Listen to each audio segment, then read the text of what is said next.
I'm Chris Stafford, and this is Art, the podcast where we get to know the women behind their art. If you don't feel it, I'll make you feel it. I'll show you what I mean. If you don't feel it, I'll make you feel it. I'll bring you to your knees. If you follow me. My guest this week is Costumier Christiane Joy Hultquist. Christian first established her name when she collaborated with Yeah Yeah Yeah's lead singer Karen O to design her stage costumes, and she has never looked back. Christian was born in Marion, Iowa in 1973, the second of 6 children to Connie and Jim Hultquist. Her parents had their own challenges, raising a family while each spending time in the prison system. Her mother became a born-again Christian, and so instilled a religious upbringing in her children. She was creative, teaching them to be resourceful using DIY, a skill Christiane would later adopt in her craft. Connie was also a writer, and her father a singer. Coming from a poor background, Christiane soon learned that she needed to make her own way, and while she excelled at sport in school, she had no academic ambitions. Instead, she decided to make her own way and is entirely self-taught. Aside from 1 year studying photography, she had no training to become an artist or costume designer. Once she left Iowa and headed east to Chicago, her world began to open up, and she spent time in Europe before, at the age of 24, realizing her future was destined to be in New York. It was there that she worked in retail and made the most of networking, which paid off, and it wasn't long before she met Karen O, herself a burgeoning artist.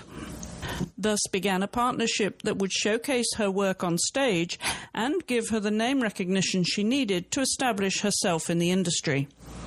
Consequently, international success followed. Christiane's work has been exhibited in the Victoria and Albert Museum in London, the Mode Museum in Hasselt, Belgium, and the Museum of Art and Design in New York City. She's also held her first solo show at the Ava Gallery in New York. Christiane's work has been featured across all major publications, including the New York Times, Time Magazine, Vogue, Vanity Fair, The Guardian, Billboard, Spin, and Rolling Stone. Her next show will be in September 2023 at a new gallery space in New York, alongside her husband, the actor and artist Jason Grizzell. Christiane, welcome to the podcast. Thank you for joining me. Thank you for having me.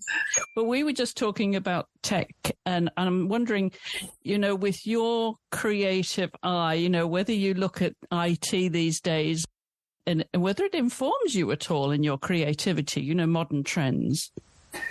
Yeah. I mean, it's funny because I was just thinking to myself before we got on here that I'm actually... I have to use a lot of my husband's iPads and stuff like that because I refuse to put apps on my phone.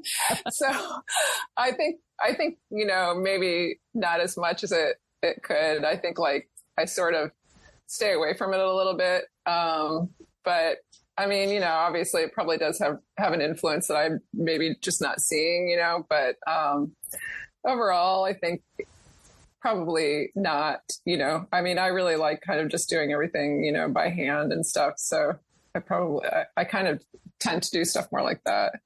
Yeah, I would imagine you rather like any of your artwork, whether it's a new costume or a piece of art, you're starting with a blank canvas every time, aren't you? Yeah, definitely. Definitely starting with a blank canvas and just sort of it kind of depends on what I'm working on. Because if it's, something for Karen O, then it's different from working on my own thing. Because, it just has to, different people are seeing it, different people are reacting to it. So, it's sort of trying, that's kind of where, how I usually kind of figure out my work is just based on that, what is for, who it's for, a lot of times. Rather than trends or pop culture per se. Yeah. I mean, it's funny, pop, I have a lot of younger nieces and nephews, and then I have a lot of, I have some younger friends around me too. And so it's like a lot of, I have kind of found myself more influenced by pop culture recently. Like, like all the kids here are like really into like the early 2000s fashion and stuff. And a lot of my friends are vintage sellers. And so that's kind of actually, seeing that come back. At first I was like, really like, I don't want to look at that. But now that I'm starting to see it, I'm starting to see like kind of the creative ways they're putting it together. I'm like, oh, okay, I understand it now. It's like, it's different than how we did it, but it's still, the way, the context that they're putting it is interesting. So that actually has kind of had an influence on me, is just, looking at those clothes again, that I sort of was like, oh, I'm never touching that ever again, and like seeing it, done in a new way. So, and then just having like, younger nieces and nephews, who are now like in their, are in college age, like 19, 20, and just seeing the stuff that they're into, and, the stuff they're throwing up on Instagram, that's always interesting for me too, just like to kind of follow the way that they're thinking and stuff. So, I mean, I do try to kind of like tap into that a little bit, but I feel like my roots, are still pretty, into like kind of like more, just the manual way of making things, Really starting from scratch. Yeah. Cause I like just the feel of it, I think it's something that I really enjoy. I mean, I have sort of started, it's weird. I started to make these like videos on iPhone. Now we're talking about this, I'm kind of thinking different, but like we were in California at my husband's parents' house, and I was just really bored, and I started playing with iMovie on my phone, and my husband and I were making sort of these little videos and stuff. And then I started to make these videos, and I started to kind of like collect just stuff of like the ocean or, traffic and stuff. And I started layering it. And that was kind of really interesting for me, just to see, play with that, because I had never really done it before. And I think like a lot of my work revolves around collage. I love layering things. And so that was sort of a new thing for me, is just like layering these collage, pieces, like making these videos together. And it was funny because my husband, he acts, and he was in a short film, and the director was like really stoked on the videos. And I was like, wow, okay, this seems to me very kind of like old style, the way that they look kind of, but I think it was just a different way, it's like I'm coming at it from a different point of view than a younger person would. So he was like really into them, which made me really excited. But I think like, that's kind of more, the way I've sort of used it is just kind of, maybe iMovie or, Photoshop, I finally figured out how to use stuff like that. But I do actually enjoy it when I figure it out, because it's just like I love problem solving. So it's just kind of interesting to kind of figure out how to come up with these solutions for like things that I don't know, Do you see yourself as something of a trendsetter then? Maybe back in the day. I don't know. No, I mean, no, I don't know. It depends, I guess. Because, now I'm like 49 years old. So it's like, I think back in the day, most, definitely just with the influence with the EIS and stuff. But I think like, I don't know, I hope that, I guess, I did an interview recently where I was talking about, the idea of getting older, and how, people kind of think like once you're older, you sort of lose this like, whatever cool thing you had happening, my feeling is like, why do you have to lose it? Like there's someone like a woman like Kim Gordon, who's like, still wearing shorts on stage. And I think she's like in her 70s or something, and she still looks great. She's still rocking out and stuff. And so it's like, I guess, I want people to see me in a similar light, where I'm like still going for it, and I'm not like being hindered by my age, so it's like, so I hope in that way, maybe so, that it could be kind of a different trend, Well, punk has played a role in your life, hasn't it? Yeah. A big role. Yeah, definitely. Yeah. I mean, when I first moved to New York, I remember reading about all of like, like the filmmakers and the bands and stuff here in New York, and just how they did it by themselves. They were all DIY, and that was like a huge influence for me. Well, let's go back to your very early DIY days, because your mother was a DIY. You came from a less than privileged background, should we say? Yes. One of 6 children. Tell us about those early days and growing up in Iowa, and how you saw yourself as a child and where you fitted in with your siblings. Well, I was the second, and I was the only girl in the family till my sister came along 12 years later. So I was sort of in the position where, I have a brother that's 7 years older than I am, but by the time my younger siblings, who are like 7, 9, and 12 years younger than I am, came along, he was kind of out of the house. So I was sort of put in the position of like, kind of taking care of everyone, being the older sister. And I grew up in a born again Christian household. So it was really expected for me to kind of like be a girl, act very feminine, and play the role of like a woman would play, and a mother would play, and, sort of that old style of like, the girls take care of the kids. And, so that is really how I grew up, is that way. And kind of being, my mother would always say, "Oh, Christiane Joy, you're my handmaiden from the Lord," which would just like totally like ruin me. I was like, oh my God, I don't want to be the handmaiden for the Lord, or like I had to have really long hair, because it was my covering for the Lord, and like things like this. And so I just was raised very religious, and my dad, he was like the 12th of 13 children. So all of he was born in 1940, but his siblings were all born in the 20s. So he still had this really strong idea of what a woman should be, and that a woman should never, like beat a man in anything, so I wasn't supposed to be like a better, athlete or like do anything that would kind of like make men feel lesser, so for me, that was like really difficult, because I was good at, I was really good at a lot of stuff. And it kind of got a little bit ignored, I think partially because of all the kids, and, they wanted me to take a different path, so that was hard. And then,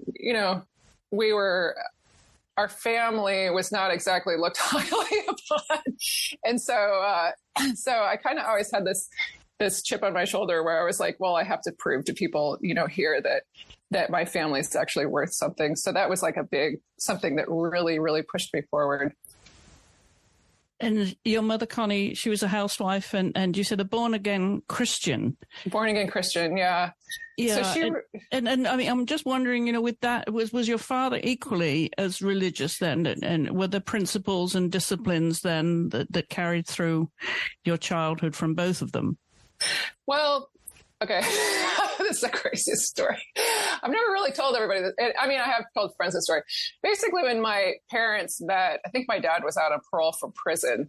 And my mom was sort of like a real, she was very rebellious, like I had found, maybe during COVID, a newspaper article about her where she had been arrested for drag racing when she was like 17. So she met my dad and she got pregnant. And for whatever reason, my dad had to go back to prison. And my, being pregnant, at 19, and I don't know what year it would have been, 65, I guess, it wasn't really looked highly upon. So I think she was sent to like somewhere like Kentucky, to like, while she was pregnant. But then she called up my dad in prison and told him that she was going to give the baby up for adoption. And my dad, who was on like he must have been like in a work, I think he was like in a work area or something, walked off the prison yard. And according to my mother, there was a manhunt for him on television. He was finally caught in a cornfield after he had swam across a river. So it was like, so they, even though my mom was born again, I think that's the reason she became born again, because my dad was sort of in and out of prison for like a long time, till I was probably about, I don't know, maybe junior high or something. So he was not as he wasn't as religious as she was. His like way of thinking came more from like that old way of thinking, you know, of like the way women should act, the way men should act, you know. And so, I mean, because I remember him even saying, you know, my mom, you know, because she was born again, was like very anti-gay, and my dad saying to us, "Oh, you know, I work with gay guys. They're all right." You know, like, you know, and he's like, "Don't tell your mom I told you that." And we were like, but, you know, I think we'd already, for us kids, none of us were ever very religious. And I don't think we ever really followed that, even though it was like very, you know, once I left home, I did have a hard time kind of like leaving that way of thinking, you know, like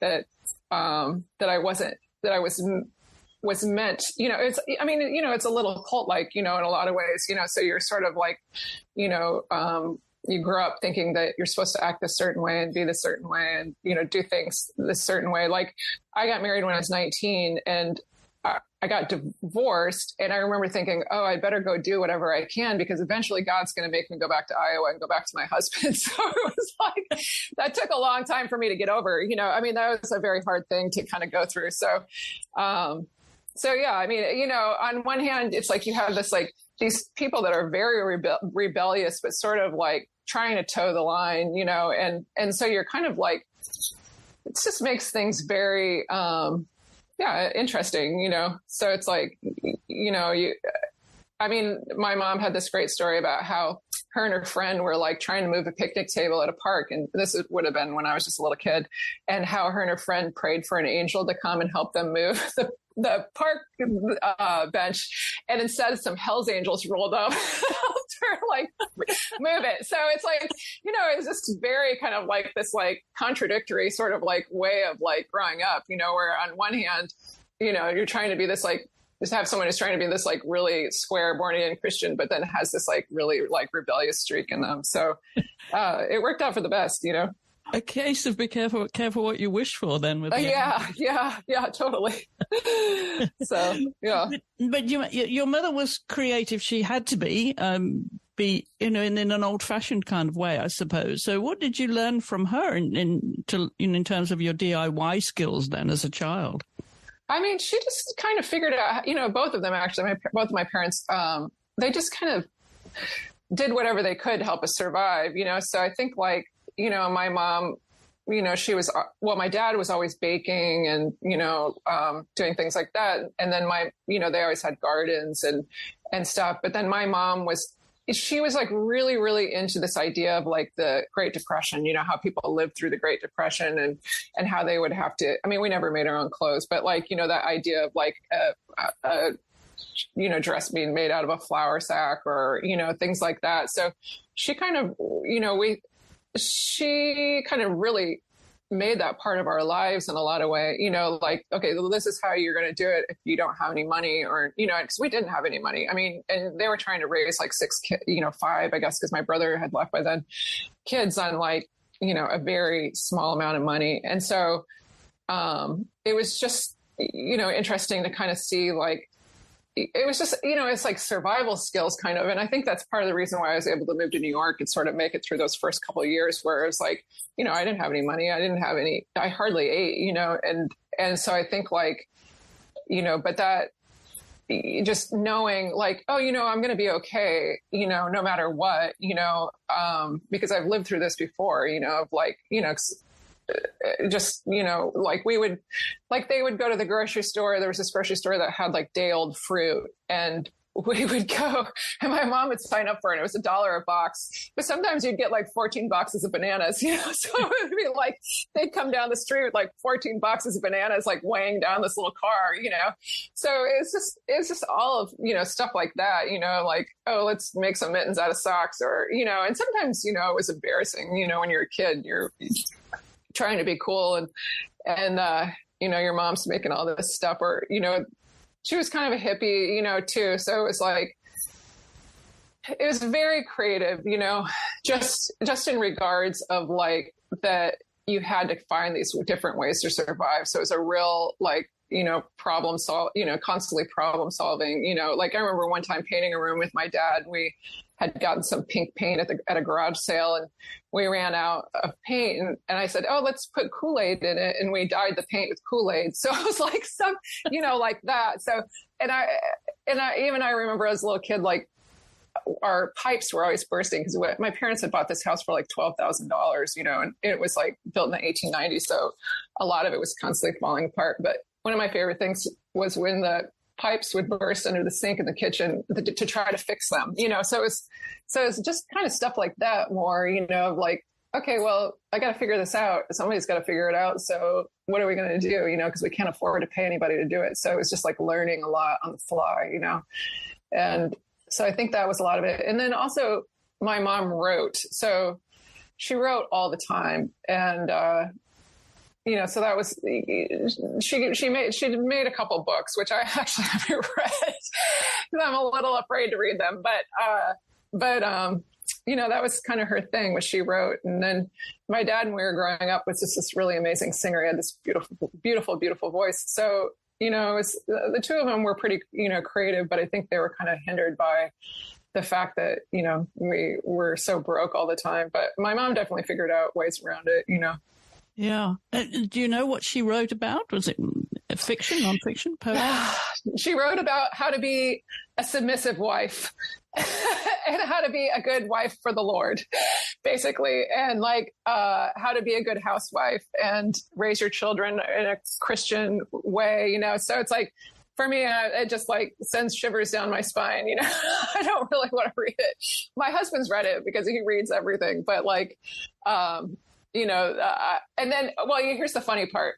She wrote everything on an email machine because she didn't have a computer. So an email machine would only give you a certain amount of words. Right. And so she would take the OUL, or, if it should, she'd take the OU out of it and just write SHUD. So it's also this like, which is almost like Twitter, right? So it's like, this like early kind of Twitter idea. So all her books have these insane misspellings that but then used to kind of make this character who was like, from the Appalachians, and like during the Great Depression, so it was like, so she kind of made the words kind of work for her. So it's just like, it's just totally insane. But now that I think about it, it's pretty genius, because it is sort of like, and that's what people try to do now. So, Well, exactly. We're abbreviating everything these days. It reminds me of Anne Lister, the diarist Anne Lister, who had to be decoded because she wrote everything in code.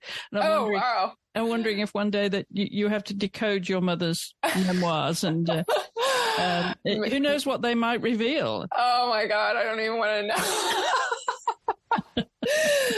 I'm sure it'll be something that I'm like, just want to die after I read it. But, it's just, it's like just a difference between, our ways of thinking. But I'm very proud of her. She was a unique human being, and she really lived her life in the way that she wanted to live it, and so just for that reason alone, it's pretty amazing. Yeah. Oh, totally. Totally. And I'm wondering how you fit in school then. Well, I was an athlete, so I actually like fit in okay. But then it's funny because for years I was an athlete, and then I think I kind of got over it. And I had a friend whose sisters were really into like Depeche Mode and The Cure and U2 and stuff. And so I kind of started listening to a lot of music, and that sort of switched my interests, so I kind of went from being this like very like athletic kid and sort of a jock to sort of like becoming like, someone completely different. And I remember even like in high school, I got voted most changed in high school, I think my junior year or something, because I had just kind of flipped the script a little bit and decided I wanted to be a writer. Actually, I wanted to be a writer. And but I feel like I fit in okay, not in junior high, but I don't think anybody fits in junior high. Junior high is like the worst. Yeah, absolutely. So what kind of an athlete were you? I ran cross country and track and played basketball, but I was only allowed to do 2 sports. So once I got to high school, I just ran cross country and track. So I was like a long distance runner and stuff. So but that was because for some reason, when I was a kid, I just would run everywhere. So I never walked anywhere. I just ran. So I think that sort of I'd had those years of practice, you know. What about your other interests? What were they mainly? What did you take away from school that was meaningful to you? I was really, I guess, you know, I was really into writing a lot, you know, like I guess more in high school. And I was fortunate to have some good, you know, kind of creative writing teachers and stuff. So that was like you know, I wasn't a great student, honestly. I think like, math kind of went right over my head, and science I wasn't really into, but I really enjoyed history and I really enjoyed English class and stuff. And so based on, the English classes and the creative writing classes, I ended up going to the University of Iowa for just like one class in creative writing. And I remember doing pretty well in that. And I really thought, you know, that's probably what I was going to end up doing. But I kind of, once I moved to New York, I was like, for some reason, I was like, I don't want to be a writer. I want to be a visual artist. And so that kind of like, I put that on the back burner, which sort of disappoints me at sometimes, because I think like, well, I should have, you know, taken some more time and try to do that a little bit more. But, you know, it's something I guess I can try to pick up on again in the future. But as far as school went, I just wasn't really like into school. And, you know, I didn't end up going to, you know, in my family too, the whole thing was, well, either you go into the military or you get married and have children. And so I wasn't really encouraged to go to school. And I think I kind of got so confused by the whole idea of like how to even apply and do all of these things. And I just thought, you know, I can't afford it and everything. So I didn't even really bother. And I just, you know, so I sort of just skipped over it and just sort of went out on my own and, you know, started moving, you know, around, you know, so I moved to Chicago after I lived in, you know, in Iowa, and it wasn't really, and then when I was in Chicago, I went to Columbia College, which is kind of art school that, you know, is easy to get into. And I went for photography for a year. And, you know, I had a good teacher that, you know, liked what I did and stuff. But then, you know, I knew I didn't want to live in Chicago. I'd always wanted to live in New York. Even when I was a little kid, I remember thinking like, I have to move to New York. Something really great's going to happen to me when I move to New York. So that was always my goal, is to move to New York. So I think like the idea of staying in Chicago and being in school for, you know, 4 years was just didn't appeal to me. And I didn't even go to school till I was about 24, 23, I guess. So, yeah, so I just, you know, I ended up moving here, and then, once I moved here, I started working about a year into living here. I started working at different boutiques, and I remember thinking like, oh, I could do this. And I think I'd always had an inkling in the back of my head that I wanted to either be a designer or, you know, try something with fashion, you know? And, I kind of moved here at the most perfect time for that, because there was a lot of DIY kind of happening. And I think like, because of that, I got really inspired by sort of, you know, the other people around me, like Imitation of Christ and Libertine was another design duo that was doing stuff. And you know, I kind of thought, well, you know, if these people can do it, I can kind of do it too. And so I just started to kind of mess around with, you know, remaking clothes and stuff. And that's really where I got my start. And then once I started working with the EIS, you know, and I could see that they were getting ready to take off and, you know, really kind of make it big, I realized like, well, I should probably really learn how to do this, because I can't just make her costumes out of like, you know, newspaper and tape anymore. I need to actually know how to do this. So I started buying books on like pattern making and sewing and fashion history as well, because I was like, well, if I ever do an interview and someone asks me a question, I don't want to sound like an idiot. So I should really know what I'm talking about. So I basically just kind of taught myself all of that. And that's kind of how it has gone forward. So how were you making a living whilst you were learning these skills? I was working retail basically, and I wasn't making that much money. I was pretty broke all the time.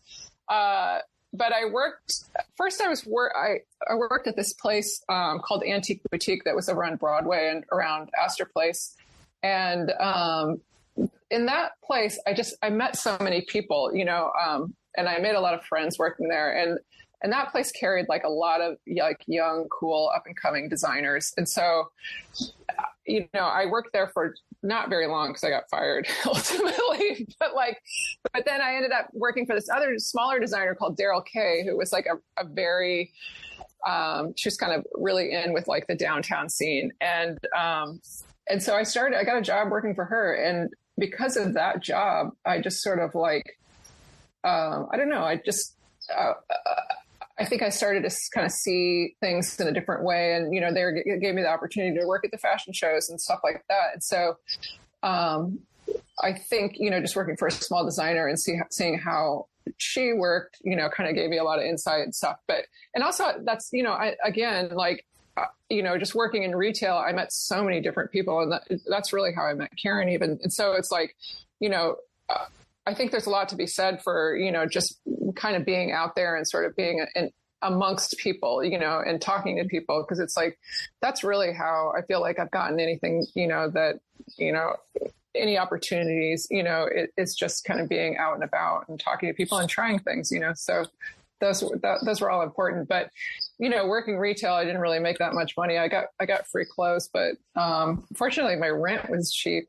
I think it was $500 a month. So, it wasn't too bad, but that's kind of how I got started. So what age would you have been then when you moved to New York?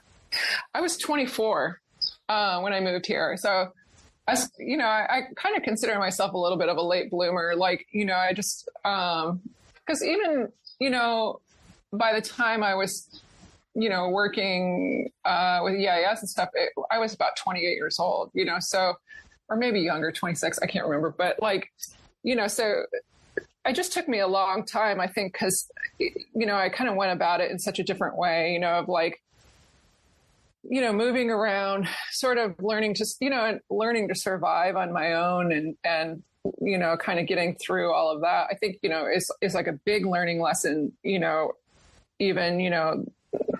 just figuring out how you're going to survive. And I remember like, I'd always wanted to move to New York, but I was a little scared because I was from such a small town. And I ended up, while I was going to school for that year, I got a work visa and I went to London and tried to work there. And then, ended up going to Edinburgh. And then I dated a guy for several years that was from Dublin. So then I moved over to Dublin.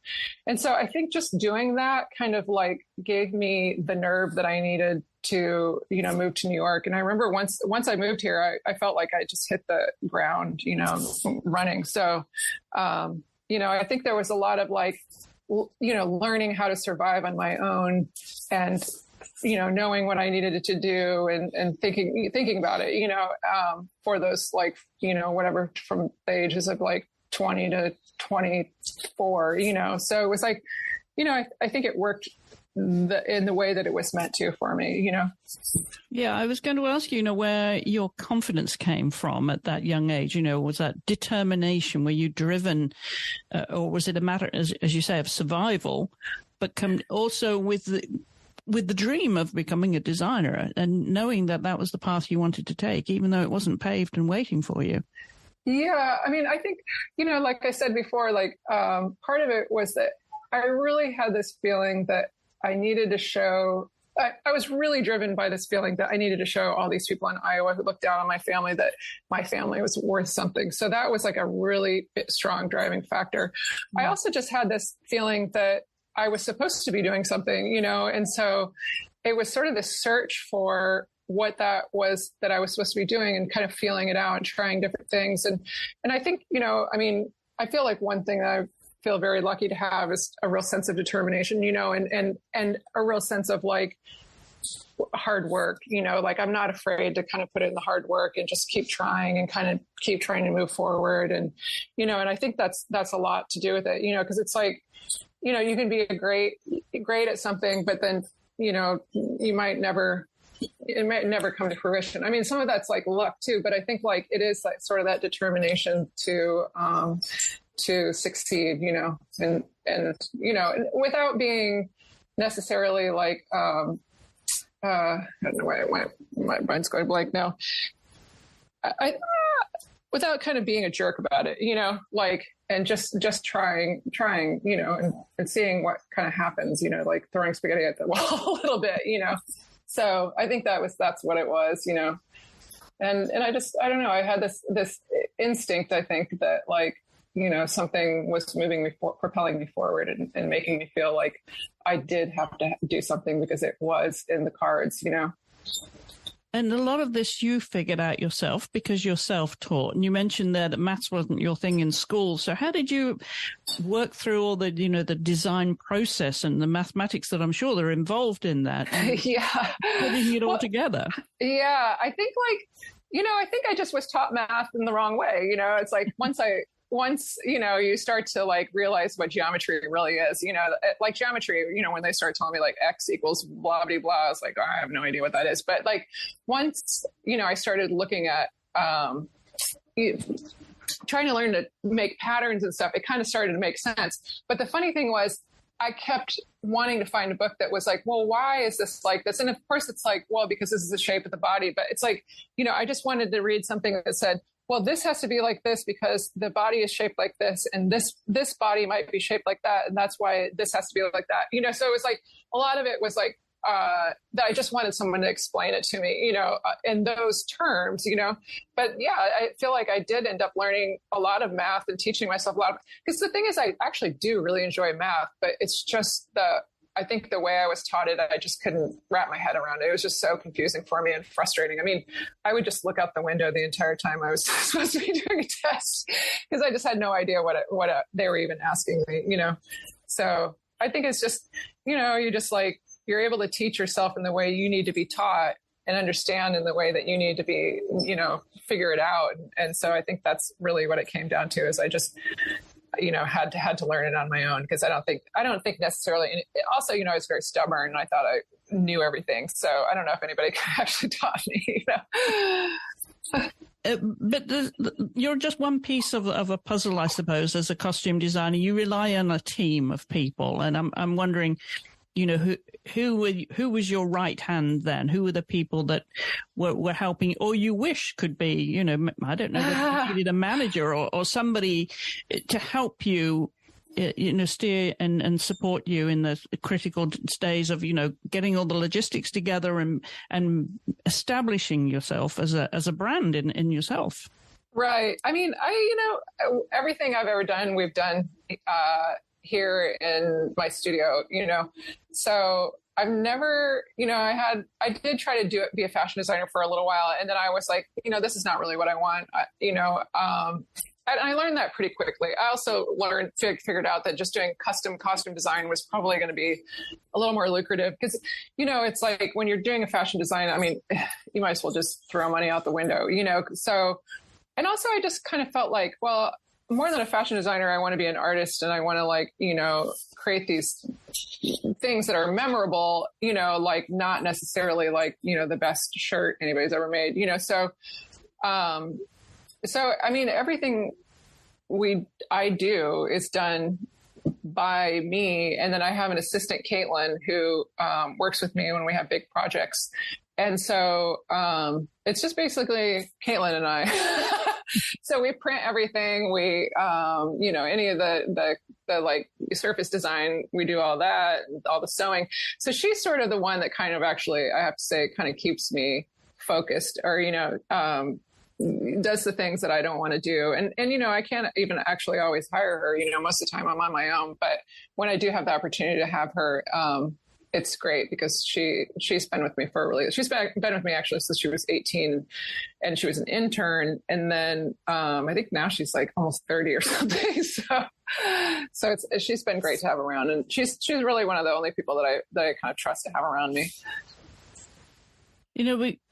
We often say that people come into our life for a particular reason. And it sounds like you got your lucky break when you met Karen O. Do you actually remember when you met her and did you hit it off for any particular reason at the start?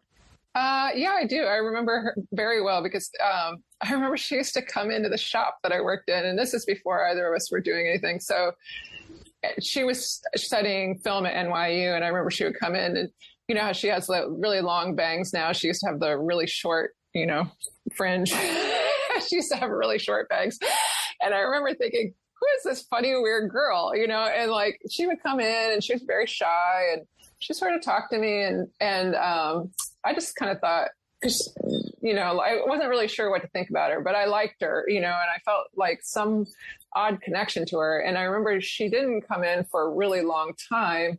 And I remember thinking, I wonder what happened to that weird girl that, you know, used to come in all the time. And then she started kind of coming back. And then I remember one day she came in with their first album, the master EP. And I was like, oh God, I don't want to listen to your stupid record. And then I listened to it and I was like, wow, this is amazing. And then I think, you know, whatever, you know, she had started the band, and that was about the same time I had started making clothes. And I was making these like kind of ripped up prom dresses because I lived across the street from a Salvation Army, and they were like $5 each. So I would just go in, and then I would sort of like, I had this one container of paint that I had stolen from work, this acrylic paint. So I would sort of paint everything, and I was just kind of messing around and selling the stuff in this store on the Lower East Side that was called Tim Tum. And the woman, Erica Lively, that owned Tim Tum, kind of is the first person that kind of really gave me an opportunity to sell my stuff. But Karen, anyway, saw one of the dresses that I had made, and it was called the Teenage Car Crash Dress. And I was really inspired at the time by John Waters. I just thought he was, you know, I mean, I still love John Waters, but so she saw that and said, hey, can you make me one of these for my show coming up? And so I made her one, and I remember it was so ugly. I mean, I made it in one night and brought it to the show the next day, and she didn't even have the chance to try it on or anything. And she got up on stage and wore it. And I just remember watching her on stage and watching the band. And I was like, and I immediately knew, oh, this is that thing that I moved to New York City for. This is it. It's happening, you know? And I could see her in my head on the cover of magazines. And I just, it was immediate that I could see it all happening. And it was just such a strange, special moment, you know, 'cause it just, you know, it was really odd to be able to identify a moment like that, you know, and just immediately have that feeling, you know, and that was just, you know, what happened. And, you know, and not long after that, they just started getting requests from like Rolling Stone and Spin and stuff. And so suddenly I was kind of thrown into, you know, having to like, you know, becoming this like costume designer, you know, which wasn't necessarily what I had ever foreseen, you know, and then I, you know, after that, I started getting calls from like Women's Wear Daily and stuff. And I was like, are these people, I just thought it was hilarious. I thought like, these people must be smoking crack, because this is like the weird, like, this doesn't look like anything that belongs in Women's Wear Daily. And I just thought it was hysterical. Like I'd get home and like have you know, it was a time when, you know, we still had home phones, not even cell phones yet. And I'd have these messages from like, you know, different magazines. And I just thought like, wow, I don't know how this happened, but all right. You know, so it was really interesting. The whole process was, and I think because I was able to kind of like, I just thought it was so ridiculous, you know, that I just was able to go with it, you know, but I mean, it's amazing. It's been an amazing journey, you know, so I feel very fortunate. Well, clearly, you know, the liftoff that you needed for your career, and you grew together. You inspired one another, didn't you? It was really at that critical point of both of your careers. Yeah, no, definitely. I mean, she's such, I mean, I think for, you know, especially for all of the women that I knew at that time, like having someone like her on stage too was just like, you're like, oh, thank God. Like, you know, it was just like, we would just go so crazy. I mean, all of us girls would come back like bruised and like dirty, and from just being up, you know, at the front of the stage. And I think like, you know, that was really inspiring just to see somebody who was like really this woman, you know, kind of just, you know, going so hard and, you know, she was just, now she's like kind of calm, you know, I mean, now we're all a little older, but before, I mean, it was just like, watching a train wreck, but it was so great. I mean, the energy was just phenomenal, so definitely that all inspired me, and I know, like she said in the past, like, when she puts the costumes on is when she feels like she really turns into Karen O. So, it's been great. And I love her to death. And I love seeing her, kind of move forward and how she creates. And I think she's a brilliant creator and yeah, it's been, you couldn't ask for more, I guess. And an important collaborator for you in your career. And, when people put on a costume, it can be transformational, right? And yeah, I guess every time you watch her or anyone that you've dressed, you're hoping they feel that when they put the costume on, that they feel they're transformed into what they want to become. Yeah, definitely. Yeah, it's a real treat to be able to do that and just like see people and perform. And, I mean, that's such an interesting, just like relationship with just, the performer and costumes, designer. Cause it's like, I mean, I think, you have to really like have, I don't know how anybody has like that nerve to even get on stage and like, express themselves that way. It's just like, I tried it once and I was like, no way, So it's incredible to get to be part of that process, but not actually have to like get up on stage myself, But being backstage, being behind the scenes, it's rather like, as your friend Akiko would say, unless an illustrator or designer is freelance, if they're part of an ad agency, it's rather like being part of a team. You don't get the credit and the recognition. You don't even get the name recognition. So was that a hindrance for you in a way, or was Karen able to help you, put your name out there? And so that you got the other work that you did. I know you worked with Alabama Shakes and of course many others. So I'm wondering how that fits for you, because you didn't want to be the front girl. But being backstage also comes with the price of being anonymous, which at the start of a career can be hampering. Yeah, no, I mean, part of the amazing part is that Karen used to yell my name from stage all the time. So that's really like right from the beginning. I remember her, and I would stand in the audience and be so embarrassed, but she would say, "Hey, do you like my outfit? This is Christiane Joy." And then she would yell my name over and over again on the microphone. And I would just be like dying, but so she actually like was very about putting my name out there right from the beginning, which was pretty incredible, and making me really feel like part of it, and so I think just that, kind of set was extremely helpful. And then it's strange because for years I never got any work like beyond Karen. And I remember talking to a publicist and saying, why don't I ever, and I was trying to get styling jobs and I was trying to be a fashion designer and all this stuff, and nothing was really panning out. And I just wasn't interested in it. And I said, why don't I ever get any work with anyone else? And they said, oh, because everyone's worried they're going to look like Karen. And I said, well, I could do other stuff, And so a friend of mine who used to be the EIS publicist reached out to me about Brittany from Alabama Shakes. And she said, do you know anybody that would want to dress Brittany? And I said, well, and I remember hearing her and I was like, oh my God. I was like, I'll do it. Also, I love like working with women who, maybe aren't necessarily the like,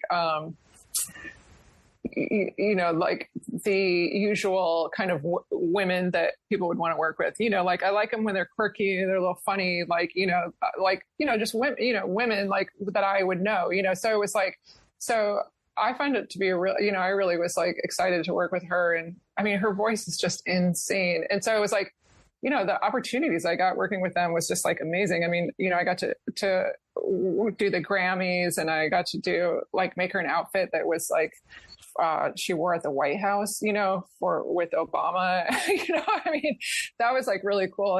And for her outfits, I worked with an amazing tailor, and for some of Karen's like later like the suits and stuff, I worked with an amazing tailor, a friend of mine, Choi. So for stuff like that, I kind of need, someone that can kind of help me. But Curie was like definitely an amazing asset to have around, because I just don't think I could have visualized like a lot of that, without her. Well, now, of course, you have had that recognition. You know, you've been in so many major publications, and not least of all the Rolling Stone that you mentioned. Yeah. And also exhibited at major museums as well. So I'm wondering how important that kind of public recognition is for you at this stage in your career. Yeah, I mean, you know, the unfortunate thing for me is I'm not really like, my goal has never been money. And I wish it was, because really what I just always wanted was sort of the recognition, you know? And so, and not that I, you know, need to be like super famous, but like just to have people like look at my work and think like, oh, wow, that's amazing, you know, or I really love her work, or, you know, that's more important to me than, you know, anything else. So it's like, you know, that means a lot, you know, to get to do, you know, shows and you know, show my work and have people enjoy it, you know? So, I mean, that's always been what I've wanted the most out of it all. It's just that I would be recognized as an artist or a designer, you know, however people, I guess, see me. But, yeah, that I would kind of figure it out on my own, you know, I think was like what was important to me, you know, more than anything else. So that's how you would define success then, and get the most satisfaction. Yeah, I would. I mean, I wish that I would define success on making money, but it's just not. I mean, it's not really how I see it. I just, I just really wanted the recognition for what I did, you know. And I think like, you know, just to, you know, because I think so much about like history a lot, and like, you know, historical figures, or how you could fit into like history, you know, and like, you know, there's a lot of people that are lost to history who are like so incredible, like during their lifetimes, and then, you know, have been lost to history for whatever reason. But I like this idea of like fitting into like kind of this, to a lineage, you know, so like almost like fitting into like that New York City lineage, you know, is like always been kind of important to me, you know, because that was such a huge influence, where like the people who were creating things in New York, you know, so to me, that was like something that I've always really wanted is to kind of have that. And, you know, I think I have kind of gained that, which is, you know, great, but it's like, yeah, I think that's something that's always been a goal, you know, basically. And which part of the process do you get the most thrill out of now when you're starting a piece? I love printing, screen printing. So that's my favorite part. I love creating like the most, you know, like her most recent look kind of has a lot of KOs all over it and stuff. I love like the graphic part of it, you know, like creating a graphic and creating a print. You know, it's just like I love the, like, you know, figuring out the combinations of words or images, or, you know, it's all a collage, you know. It's like going back to that again. It's like, it's just like this collaging of like ideas and colors and shapes. And it's just my favorite thing to do. You know, it's just like, I find it really satisfying. And you know, it's funny because it's like, I've actually started to enjoy sewing because I never really liked sewing. But I've finally, like, you know, kind of gotten into it. And so that's kind of a new thing for me too. And learning how to collage fabric, you know, like almost like quilting and stuff. So, but really hands down, it's the printing part for me. How would you describe the style of what you produce? Is there a way to describe it, or is it constantly evolving? So it's not something you can put a name to. Well, you know, it's funny because the little girl next door that lives next door to us, she's like 7 years old, and she'll see her mom will be scrolling through Instagram, and she'll know right away that it's something that she sees as my work, you know, or she'll see things and she'll say, "Hey, that looks just like Christian," you know. So I think, even though I might not know how to identify it, obviously, you know, it's like there's something identifiable. I think it's just, I think I would, you know, like that it's always very graphic and colorful, and, you know, I try to, you know, really what I want is for people to feel happy when they look at my work. You know, I want them to feel like a sense of joy, the sense of joy that I had creating it, you know? And so, and I think, you know, like being a kid in the 80s, you know, it's like I was really influenced by pop music and pop culture and, you know, like just the styles and everything like that. And that's never really left me. So it's like, you know, all of those like wild colors and wild, shapes and graphic combinations is something that's always been really important to me. So I think that's definitely always in my work, is just that. But mostly, I hope that people will feel happy or feel like they have something unique, when they look at it. And is that your dress style too? Is the color very colorful, vivid, vibrant colors and a little bit of glitter? Yeah, I try. Yeah, I mean, my favorite thing in the whole world is getting dressed. So I don't wear a lot of black, I have to say. I tend to love a print and a color. And lately I've been really into kind of this neoclassical, way of dressing. I got this one piece and I was like, wow, I just want to dress like this all the time. But I love fashion history and stuff so much. So, and I definitely get dressed from the point of view of a costume designer of because my husband and two friends of ours opened a gallery space recently.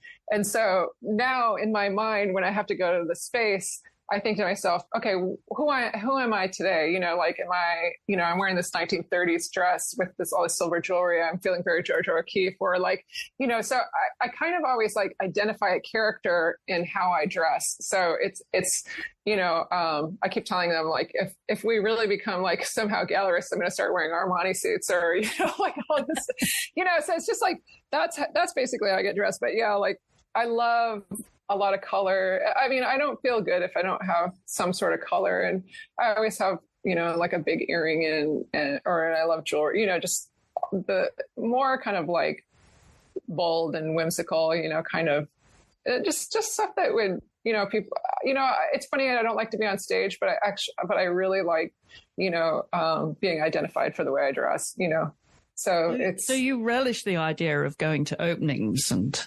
Well, I don't go to openings so much, but I guess, when I go out, when I'm out in New York, I want somebody, I always try to dress for it. I'm not really every once in a while, I'll go out in a t-shirt and shorts or whatever, but it's not real. It doesn't feel very me to do that. I always feel like I need a little something that really, I feel like my style really is a strong identification of who I am, so right. It's something that's very, very important to me. Yeah. Yeah. I can imagine that when you step out, so to speak, you want that to represent who you are, both personally and professionally. Yeah, definitely. Definitely. It's definitely something that's and I think I've started, there's something about turning I'll be 50 in December, about becoming a little older where I'm you know what? I'm just going to totally go for it. I don't even care anymore. Whereas, I think when you're younger, you're trying to be cool and, and I still want to be cool, but it's but I have this different feeling of things now where I'm I don't know. I just want to try things, it's a different sort of confidence, I guess, that you have when you get a little older, but it's I don't know. It's just, trying to figure that out and really turn it into something and make something out of it for myself. But yeah, I mean, getting dressed is definitely, over anything else I do, my favorite thing. You can be as rebellious as you were as a teenager then. Yeah, definitely. You giving yourself permission now. As you yeah, totally. Yeah, it's super fun. So we talked about your, music as being an important part of, obviously, your creative life, your personal life too. What would you be listening to if you're working? I listen to a lot of books and podcasts, actually. I really love listening to a good, murder mystery while I'm working. But my husband's a musician, and so we always kind of have music on in the house. And lately he's kind of been playing a lot of,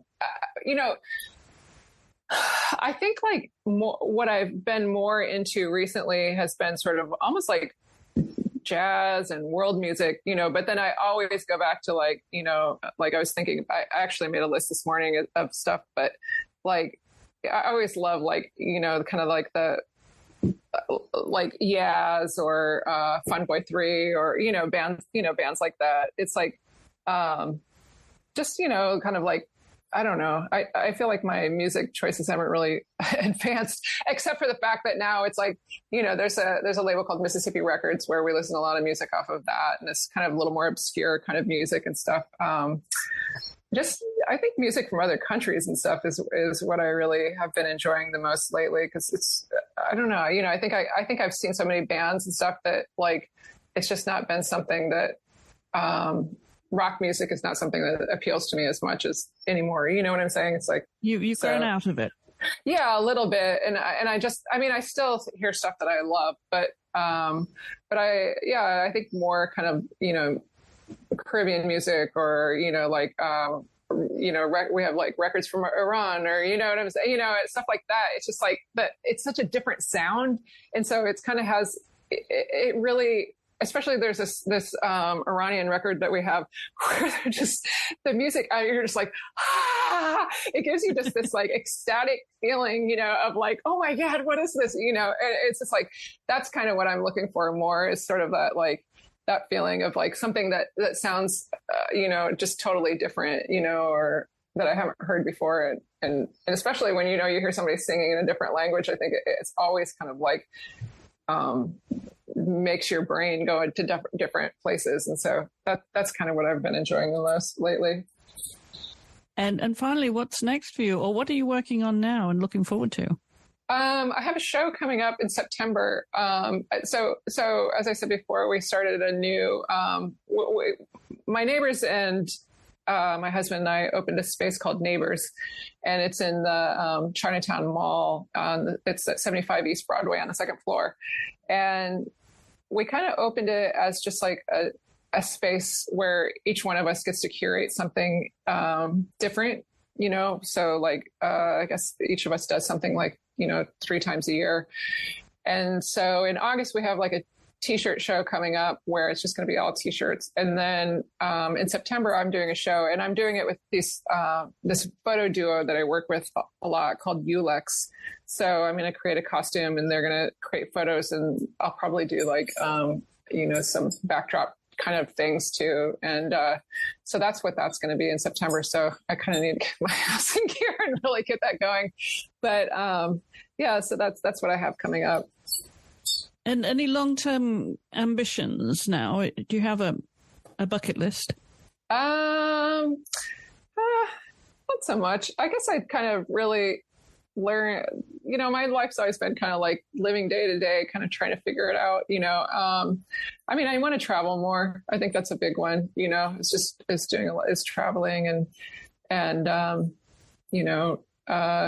but other than that, maybe, I don't know, just, kind of keep doing, I guess, what I'm doing, and just, I enjoy my life. I really, really enjoy my life. I feel so happy, and I have a great partner and stuff. So, I guess, I don't know. I've never, even though I moved to the future, I don't always set goals for the future, I guess. So, I think just kind of trying to see what I can do next, and just sort of feeling it out, kind of going with the flow. As this friend of mine told me years ago, she said, Christian, just go with the flow. And that kind of became a thing that I just always kind of followed. It's just like, go with the flow, so it's worked for you.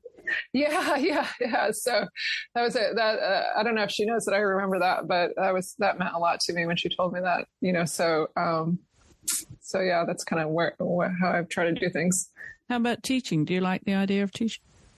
I do. I've taught a little bit here and there, and I like working with young people. Actually, I really enjoy people who are in their 20s, or in their like late teens, early 20s. I think I just like seeing how they're doing things and the way that they're thinking and stuff. So I've taught like younger kids, and I'm trying to think last time I have taught like kids, more in their 20s and stuff.